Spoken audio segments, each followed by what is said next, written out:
உலக இந்துக்கள் அனைவருக்கும் இந்து அதிரடிப்படையின் வணக்கங்கள். சகோதர சகோதரிகளே, நம்முடைய உரிமைக்காக சவண்டப்பூர் ஊராட்சியில் உள்ள விவசாயிகளுடைய உரிமைக்காக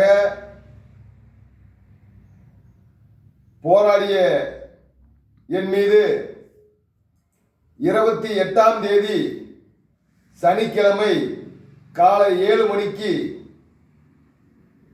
கோபி காவல்துறை அதிகாரிகள் ஆய்வாளர் அழைக்கிறார் என்று சொன்னார்கள். நான் உடனடியாக காவல் நிலையத்துக்கு சென்றேன். சென்ற பிறகு என் மீது ஒரு அபாண்டமான பழியை சுமத்தி நான் வணங்குகின்ற பாரத தாயின் மீது பெண்ணின் வடிவிலே வணங்குகிறேன். மதுரை மீனாட்சி, காமாட்சி, விசாலாட்சி, பண்ணாரி அம்மன், பாரியூர் அம்மன், வடக்குமாரி அம்மன், இப்படி தெய்வங்களை, பெண் தெய்வங்களை வணங்கிக் கொண்டுள்ளேன். ஆனால் என் மீது அபாண்டமான ஒரு குற்றச்சாட்டை சுமத்தி ஒரு பெண் வழக்கு கொடுக்கின்றார். அந்த வழக்கிலே என்ன கொடுக்கின்றார்? அத்துமீறி வீட்டில் வந்து அறுவாள் வைத்து மிரட்டினேன். பல்வேறு குற்றச்சாட்டுகள் அது நீதிமன்றத்தில் இருப்பதாலே ஒரு சிலதை சொல்ல முடியவில்லை. என் மீது வழக்கு பதிவு செய்த அதிகாரிகள், அதற்கு தூண்டுகள் இருந்தவர்கள் என்று நீதி விசாரணை வேண்டும் என்று உணவு எடுக்காமல், தண்ணி குடிக்காமல்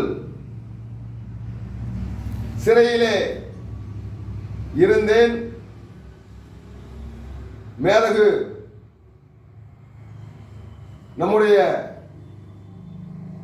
கோபி செட்டிபாளையம்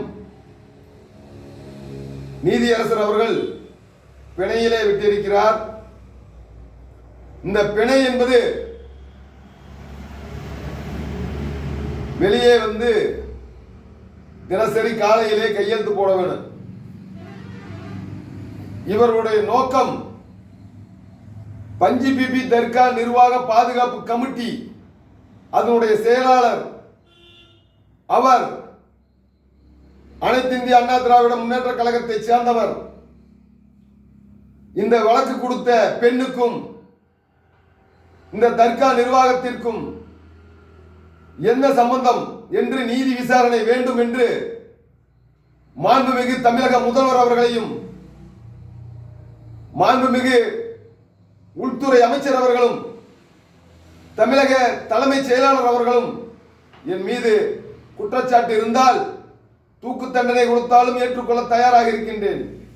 அப்படி குற்றச்சாட்டு இல்லாமல் ஒரு விவசாய குடும்பத்தை சேர்ந்த என் மீது இந்துக்களுக்காக போராடுகின்ற இந்த அதிரடிப்படையின் மீது அபாண்டமான பழியை சுமத்திய எந்த அதிகாரியா இருந்தாலும் சரி, அது நீ யாரா இருந்தாலும் சரி, நான் அஞ்சுவதும் அடிபணிவதும் ஈசன் ஒருவனுக்கு மட்டும்தான், வேற எவனுக்கும் கிடையாது. நீ தெரிஞ்சுக்க, பெயிலுன்னு ஒண்ணு இருந்தா ஜெயிலுன்னு ஒண்ணு இருக்கு. குண்டு வச்சவனுக்கு பெயில் கொடுக்கிற நாடு இது. நான் ஒண்ணு இது இல்ல. இந்திய அரசியலமைப்பு சட்டத்தை வகுத்தெடுத்த என் தாத்தா அம்பேத்கர் அவர்கள் அனைவருக்கும் ஒரே சட்டம், ஏழைக்கும் ஒரே சட்டம், பணக்காரனுக்கும் ஒரே சட்டம், அரசியல்வாதிக்கும் ஒரே சட்டம் என்று அரசியலமைப்பு சட்டத்தை வகுத்து தந்திருக்கிறார். ஆனால் இந்த அரசியலமைப்பு சட்டத்தை மதிக்கின்றேன். அரசியல் அமைப்பு சட்டம் என்பது ஒவ்வொரு குடிமனிதனுக்கும் தனி மனிதனுக்கும் சுதந்திரத்தை வழங்குகிறது. ஆனால் என் மீது வழக்கு போடுவதற்கும் குண்டாசு போடுறதுக்கு முயற்சி பண்றாங்க. இது அப்போ இதுக்கெல்லாம் யார் காரணம்? மாவட்ட நிர்வாகத்தில் யாரெல்லாம் இதுக்கு துணை போனார்கள், பயங்கரவாதிகளுக்கு துணை போனார்கள் என்பதை நீதிமன்றத்திற்கு செல்ல போகிறேன். சட்டப்படி நடவடிக்கை எடுக்க வேண்டும்.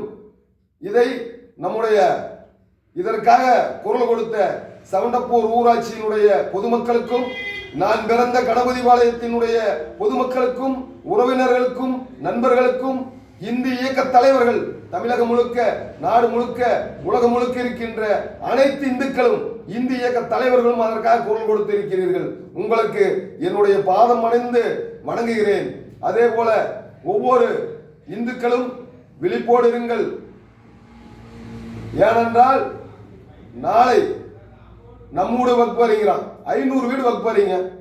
என் கணபதிபாளையத்திலே 300 வீடு பட்டா இல்லை. மத்திய அரசு கொடுக்கின்ற திட்டங்களையும் செயல்படுத்த முடியல. தமிழக அரசினுடைய திட்டத்தில் வர வீடு கட்ட முடியல. அதை கேட்டா என் மீது அபாண்டமான பழி. இந்த பழியில எல்லாம் துடைத்தெரிப்பேன். நான் சட்டத்தை மதிக்கிறேன்.